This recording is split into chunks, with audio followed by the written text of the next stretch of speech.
This is Dr. Rob Harter with the Nonprofit Leadership Podcast, making your world better.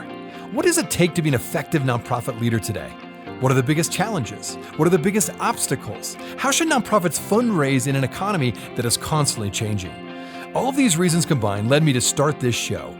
And it's my hope that through this series, people can learn not only what it takes to be an effective nonprofit organization, but to hear from effective leaders who are successfully making a positive impact in their communities. We hope you enjoy the show, as together we hear how they are making their world better. Hey everyone, this is Rob Harter, and you're listening to the Nonprofit Leadership Podcast. Thanks for tuning in. Well, laws and rules around policy, around political activity, around advocacy, around financial oversight, governance, all these issues. I have a feeling that most nonprofit leaders out there, and my guess is you may be one of them. I know I was one of them for a long time. We just don't learn a lot about what are those guidelines? What are the laws that really govern some of these issues that we end up bumping into when you're leading a nonprofit organization? I think it's just one of those things we assume good intentions, right? And we have a strong mission and have a passion to accomplish that mission. And we move forward and we start a nonprofit and we go. And then all of a sudden we realize, wait a second, we have not learned enough information perhaps when it comes to guidelines and rule. And particularly when it comes to the law of what is right and what is allowed and what's not allowed, sometimes people don't know. And I found this particularly true when it comes to advocacy and political activity. I think this is one of the areas that make a lot of nonprofit leaders nervous because they don't want to lose their nonprofit status by becoming too political, so to speak, right? Or getting in too many advocacy efforts where all of a sudden now their 501c3 is put into question. And so this is an interesting conversation I've got on my show today. Elizabeth Schmidt. She goes by Betsy. She's a senior research fellow at the University of Massachusetts, and she's also the author of a new book entitled Rules of the Road for Nonprofit Leaders. She spent her career really in public policy and understanding the law, and particularly as it pertains to nonprofits. And so we'll ask questions like, what are the guidelines when it comes to advocacy and political activity? And what are the typical rules around governance and financial oversight, ethical standards, all those things? And one of the things I'll just start with is this. I really like how she says, at the end of the day, if you stay true to your mission, for the most part, you're most likely already following the law. So the good news is I think most of us are already following the law. There just may be certain areas where, because you're not aware, you may be going into areas that are really not part of your mission, number one, or two, maybe slipping into areas that do maybe on the advocacy side of things are crossing the line where you're not supposed to get involved with this as a nonprofit organization. The other thing I'm going to mention is that it's so interesting. It's been a while, but I've had a few people on the show to talk about the various types of nonprofits out there. So one example that she's going to bring up is there's a 501c3, which is the typical designation for most nonprofits that are out there, humanitarian nonprofits, food insecurity focused nonprofits, housing affordability nonprofits. Your typical nonprofit is typically a 501c3, but there's 501c4s. And they're slightly different, and they don't have all the tax benefits of a 501c3. And she's going to talk about that, why that's different, and how, particularly when it comes to political activity or advocacy, they're different and how they're set up and their articles of incorporation and their bylaws and all that stuff. So it's a really interesting conversation. Again, not your typical exciting topic when it comes to law and what are the guidelines, but I think it's important information. And I think it's a book that probably would be really good for you and your board to read. It's called Rules of the Road for Nonprofit Leaders. And again, the author is Elizabeth Schmidt. She goes by Betsy, and she's my guest today. So thanks so much for tuning in. Now on to the show.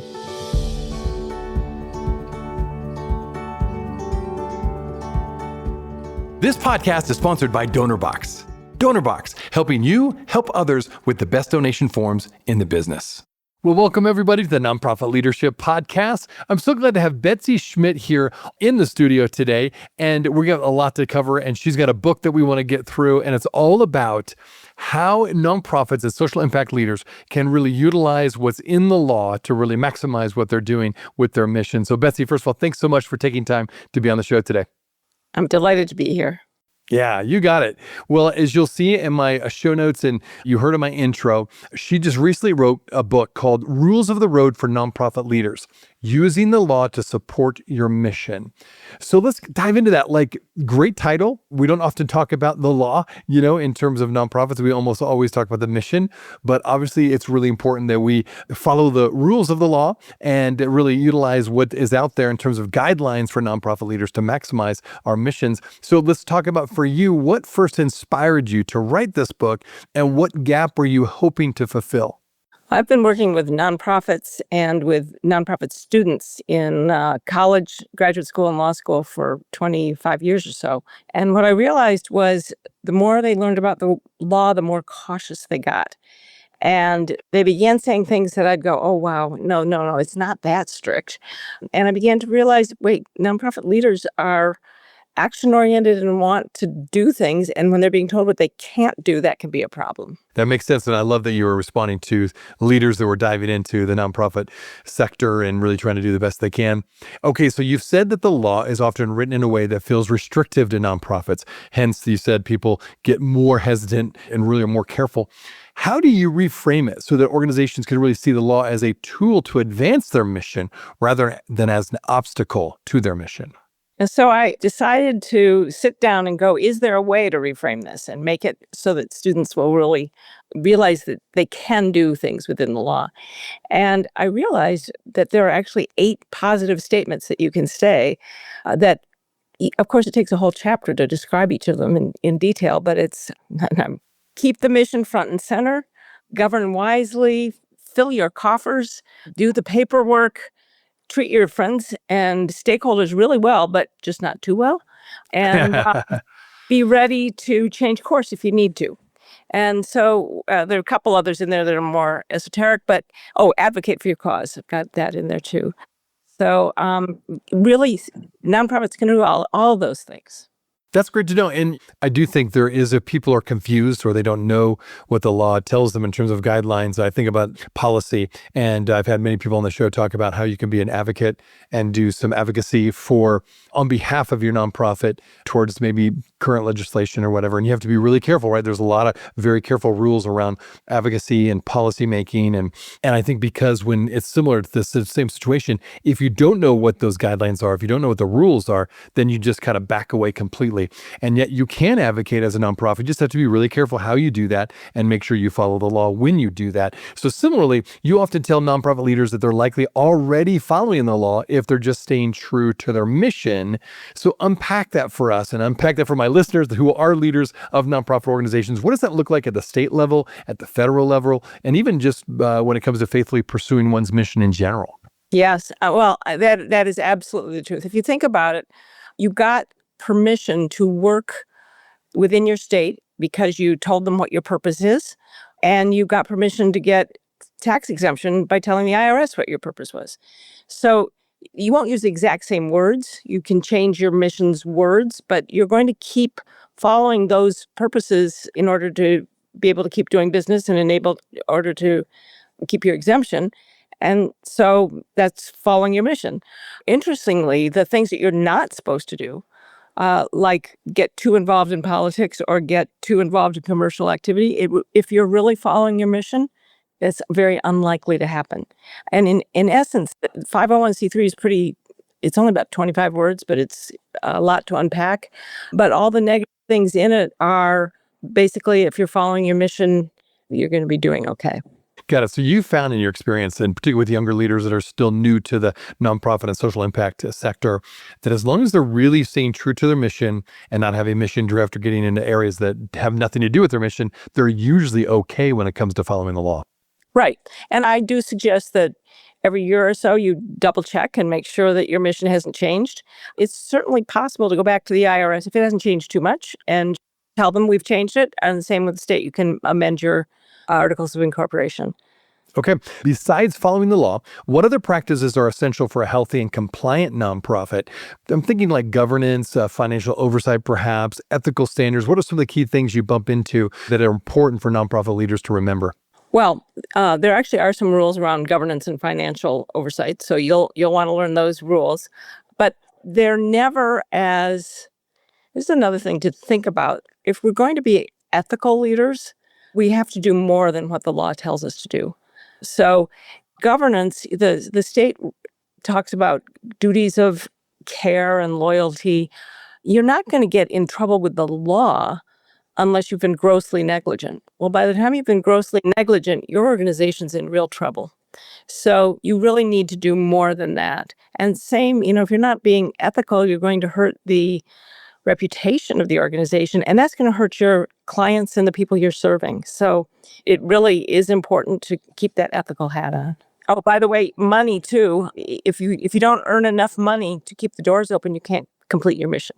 So some people, in fact, surveys show that boards are often so concerned about money they're forgetting their mission. But some boards are the opposite. And leaders, they think so much about their mission they forget, wait a sec, we're going to have to not make payroll if we don't pay attention. So, Right. Yeah, that's right. You always have to make sure you're covering payroll to pay your team. Okay, so as you bump into these issues and you write about them in your book, what are some of the biggest pitfalls or maybe the most common barriers that you keep bumping into? Sounds like these are a few of them. Are there specific things within that you're like, oh, I see this again and again and again as you did your research for your book? that people are confused about, I think, well, there's certainly confusion about advocacy, and how much commercial work you can do.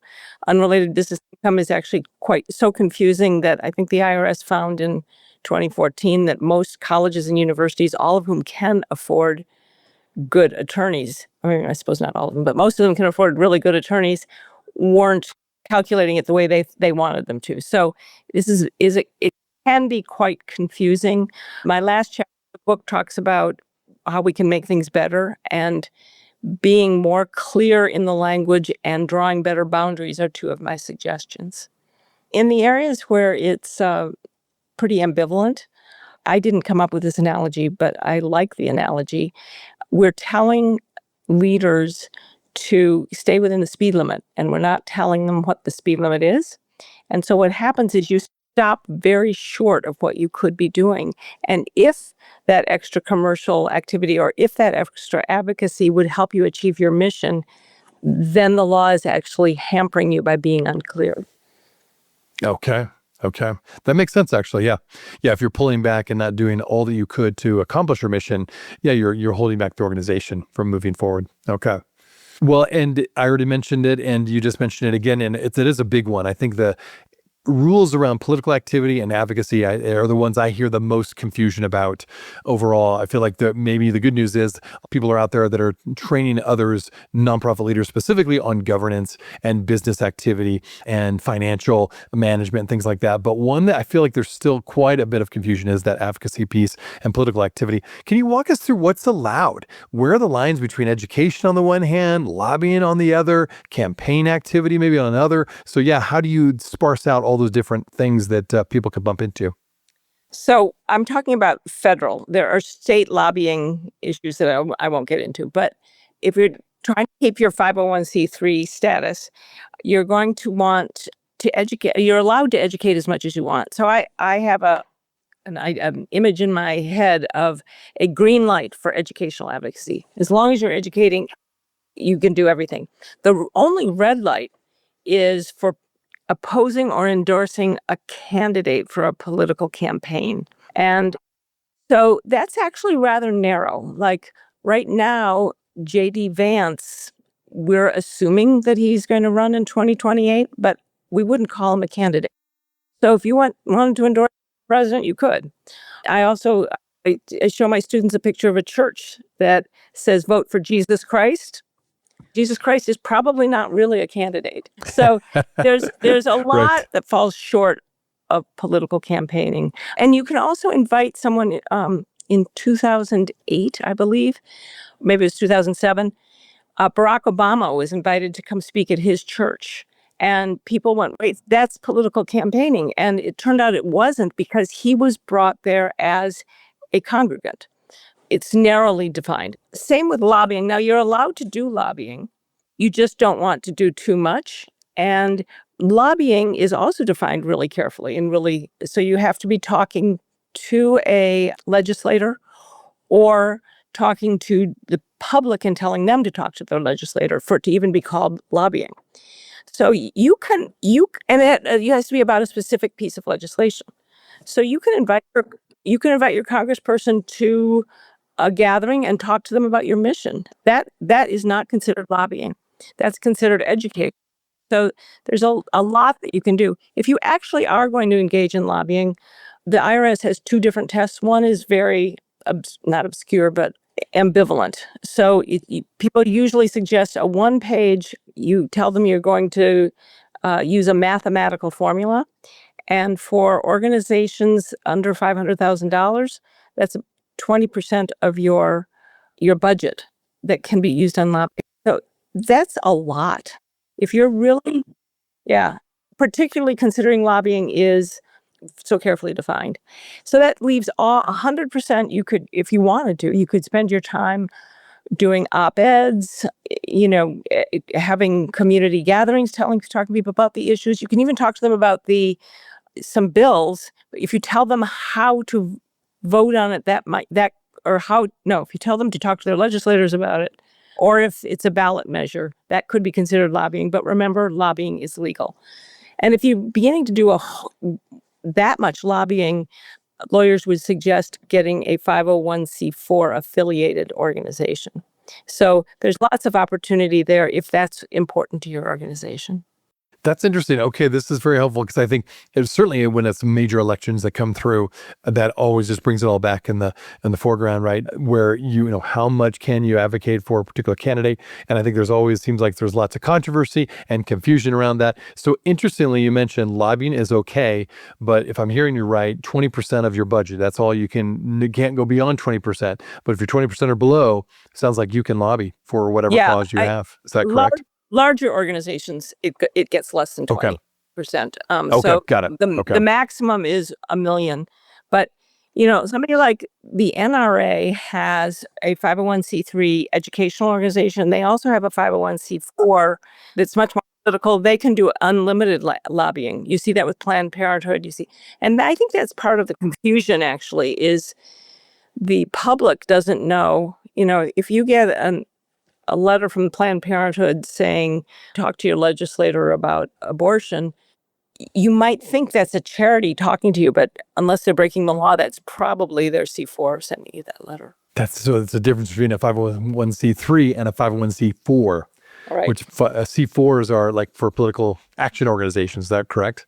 They're probably not C4s, but anyway, there are lots of tax-exempt organizations. What's special about a C3 is that it gets two tax benefits. One is the organization itself is tax exempt, and the second is that we donors get a tax deduction for our gifts if we itemize our taxes. And so that, some people talk about that being an advantage to the donor. Sure it is, but it's also an advantage to the nonprofit because it incentivizes people to give money to them. We'll be right back. Are you looking for an easy and effective way to boost your nonprofit's donations? Well, look no further than DonorBox, the online fundraising platform that streamlines your fundraising efforts, maximizes donations, and simplifies giving for your supporters. With DonorBox, you can create beautiful donation forms, accept digital wallet payments, track donations, and send auto receipts. And the best part? There are no setup or monthly fees and no long-term contracts required. So what are you waiting for? Visit donorbox.org today to get started. That is www.donorbox.org.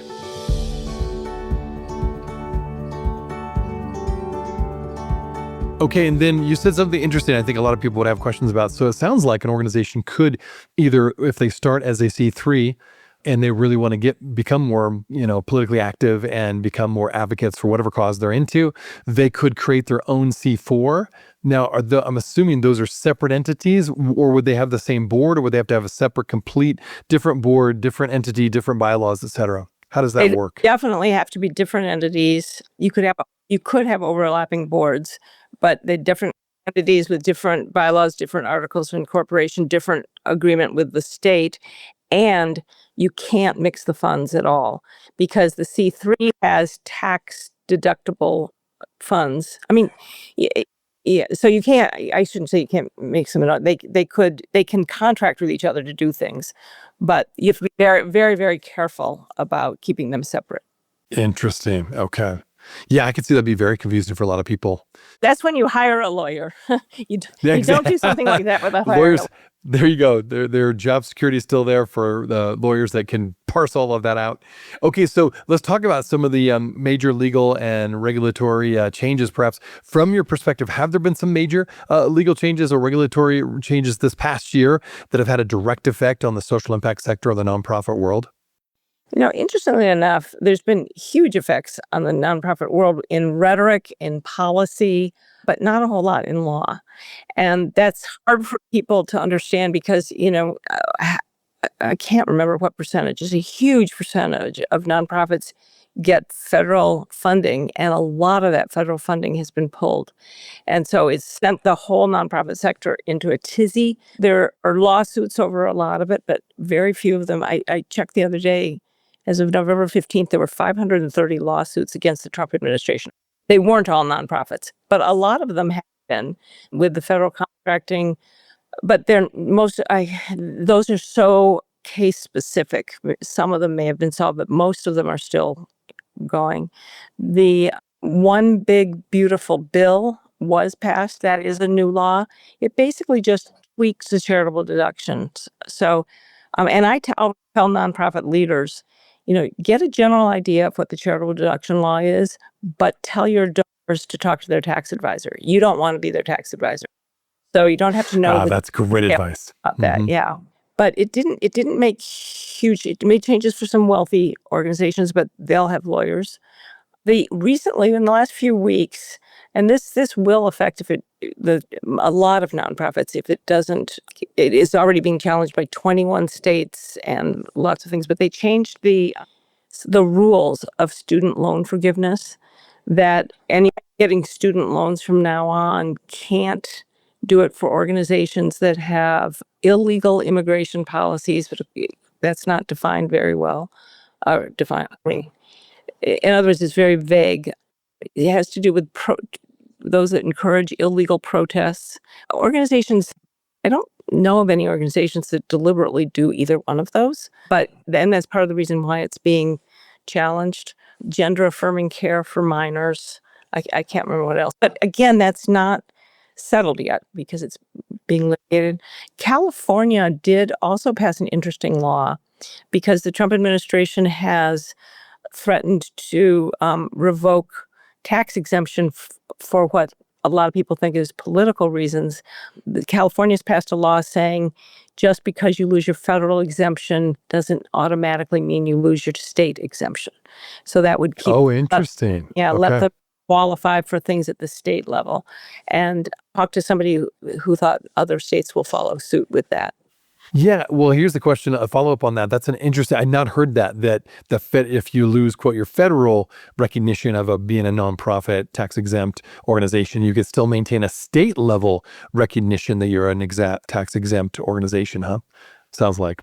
Yes. You could split those out? Mm-hmm. Right. Because so most states, once you've got the federal tax exemption, automatically give you a state exemption. Not all states. Some states you also have to apply. So it goes state by state. But in California, at least some of the nonprofits were getting it automatically, which meant that if they lost their federal, they'd automatically lose their state. But we now have a lot of disagreement as to whether, for example, organizations that help immigrants should be considered charitable or not. And what California is saying is we will say, yes, they are, even if the federal government changes its mind. So far, the federal government is, they still have their, as far as I know, their 501c3 status. Another thing I tell people, you don't lose your 501c3 status overnight. And you don't do it because the president says you've lost it. There is a procedure for it. Okay, that's all. This is good information. Okay. So along those lines of new laws and things that are kind of in the air, potentially coming down, when it comes to emerging issues or potential future trends in the same area, what are some of those key items that you're keeping an eye on currently? To follow through and see what happens in these lawsuits that are still being litigated. One, of course, is how far we're going to allow people to do what is called DEI, which is not also not very well defined. But a few years ago, the Supreme Court said that colleges and universities can't give racial preferences in admissions. So the Trump administration is taking that and saying, wow, that really should be everywhere. You shouldn't have racial preferences or even racial considerations for anything. I mean, they really are being very broad about it. We don't know yet how far the Supreme Court will take that, because they actually take each case by in its facts. And so, at some point, I heard somebody define DEI the other day as a merit-based system because it's trying to get rid of invisible forces to keep people from competing equally. If that is the case, I mean, I think everybody, even the Supreme Court, would say, yes, we want a merit-based system. So there's a limit somewhere to what this is. So I'll be watching that. A lot of churches in particular, but even some people, conservative people, think that this saying that you can't endorse a candidate violates your First Amendment, your freedom to speech. In the past, the courts have said it doesn't, because for one thing, you can always create another kind of tax-exempt organization. But also, if you really want to do that, you just don't take the subsidy of the exemption. But there's this Supreme Court is a new one, and it may change that. So there's a case going through right now that the Trump administration wants to settle to allow churches to endorse candidates from the pulpit. And so when the Trump administration said, yes, we'll allow that, a group that was about freedom from religion, I can't remember the name of it, but some group tried to intervene. So that settlement hasn't been made yet. But we're definitely watching that. I think there may be changes in there too. I don't know. Federal funding. That's a big issue right now. That's a huge issue. And also, the government is still giving grants, but a lot of them, they're conditioning them on saying you won't do illegal DEI and a few other things like that. And that's actually kind of scary for nonprofits. That's another place where I would say talk to an attorney, or at least talk to an association of nonprofits like yours before you sign something like that, because there's a higher liability there. There's something called the False Claims Act, where you really could get in trouble if you've lied on your federal contract form. And I don't think people think they're lying, but if it turns out that what they're doing is illegal DEI, then they're vulnerable. There's a lot there. Now, for leaders who want to stay current on these nonprofit laws, these trends that you just mentioned, a few of them, particularly if they read your book or going to read your book, and then after reading it, they want to find out a little bit more of how they can keep up on these things. What's the best way to do that? Where can they find more information after they've read your book and maybe heard this podcast and like, oh my goodness, I want to learn more about all these things? Well, I'm keeping a website called nonprofitrules.com, and I'm trying to keep things up to date on that. There's a Substack by a law professor, Daryl Jones, called Jonesing on Nonprofits. There's a tax exempt blog, I think. Anyway, if you look, Gene Tagaki he keeps all nonprofit tweets of the week. He tweets them every week. So there are interesting. Some really good resources out there. Great. Well, I'll make sure to put those in my show notes. So my listeners, you can get those and just click on those in my show notes again. Okay. So the book again is called Rules of the Road for Nonprofits. How can my listeners find out a little bit more about you and about the book? Well, you can do it at the nonprofitrules.com. The book is available online at Georgetown University Press. And for your listeners, if they use the code TGUF, they can get a 30% discount. Hey, nice. Okay. It's also available on, Amazon, Barnes & Noble. And I also am encouraging people, bookshop.org, but I'm also encouraging people to ask their local bookstores to carry it, because I think that there's a book that really can help. It's written for non-lawyers. It's written for people who aren't trained in the law. And really, most nonprofits can't afford lawyers except in emergency situations. Exactly. Once they get big enough to do commercial activity or a 501c4, maybe you would. But and I sincerely believe that 99.9% of nonprofit leaders want to follow the rules. And one of the problems is they also want to make change. And when they're being told you can't do this, it stymies them. So I'm really hopeful that this book can encourage people.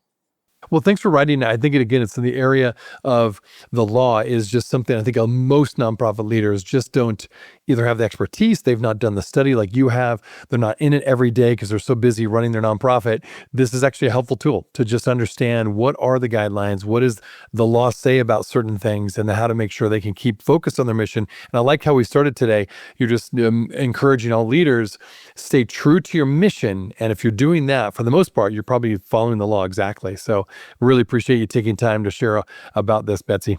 Thank you. I appreciate it. And it's for board members too. Oh, yeah. Good call on that. Absolutely. Board members that are listening to this and watching this show, I encourage you to pick it up. Again, all the information will be in my show notes. An interesting conversation about the law. So as always, listeners, thank you so much for tuning in. We will see you next week. Hey, friends. Well, I wanted you to know that this podcast can be found on iTunes, Spotify, Amazon, Google Podcasts, and wherever you listen to other podcasts. I also want to encourage you to like, subscribe, and share this podcast with others. This will actually help us get this great content out to more nonprofit leaders just like you. You can also join the Nonprofit Leadership Podcast community, find other resources and interviews of past guests, all on my website, nonprofitleadershippodcast.org. Well, thanks again for listening, and until next time, keep making your world better. This podcast is sponsored by DonorBox. DonorBox, helping you help others with the best donation forms in the business.